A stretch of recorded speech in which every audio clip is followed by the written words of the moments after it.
يا ولدي يا ولدي يا ولدي، شيء دوخ، شيء دوخ، دخنا ماشنا فاهمين شيء، لا من الدولة لا من الإعلام. الإعلام خذوه يا معلم، الإعلام راه مخذوه، الإعلام مشروع فكوه بالقوة، بالقوة فكوه الإعلام. القنوات كل خذوه، قريب 6 ولا 7 قنوات، هتحب نسميهم لك؟ هاتوا نسميهم لك يا خويا. الزيتونة متاعهم، القلم متاعهم، المتوسط متاعهم، الوطنية 1 و2 متاعهم، فيك إمام بحرون الوطنية 1، هذيك قلت لك من الوطنية 1، تصورها أنت متاعهم.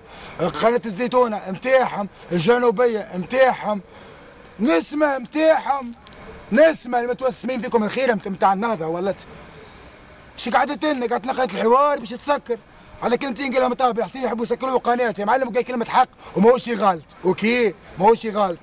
وتونسية 1 كان فيها هذيك سامي الفاري كانت مش نورمال، خذاها هذا سليم الرياحي تدخل بالكوره كوا جمهور الكليب معاك، جمهور الكليب هذاك ما يحب مصلحه البلاد واكثر من مصلحه الجمعيه. راه نعطيك من الاخر، راه جمهور الكليب اذا كان ما تحنش به انت يحب مصلحه الدوله اكثر من مصلحه الجمعيه، لان الجمعيه في وسط الدوله، كي تترك للدوله تترك للجمعيه يا معلم، اوكي. وبالنسبه للنسمه يا نبيل القروي ماكش باهي، راك ماكش باهي باش تقيد فلسه تو بالرسمي. وسفيان هذاك سفيان بن فرحات طردته، راك عملت اكبر غلطه، راك لروحك. راك حط في قائمه الاغتيالات، هما زعما حطوا في قائمه الاغتيالات باش ما يصيرناش مشاكل، هما خرجوه من النسمه باش ما تصيرش مشكله، فيها اغتالوه فيها وعملوا له، ماكش فاهمهم. هو ذاك يا معلم تحفون، هو اللي محلي نسمه جمله، لانه يقول في كلمه حق.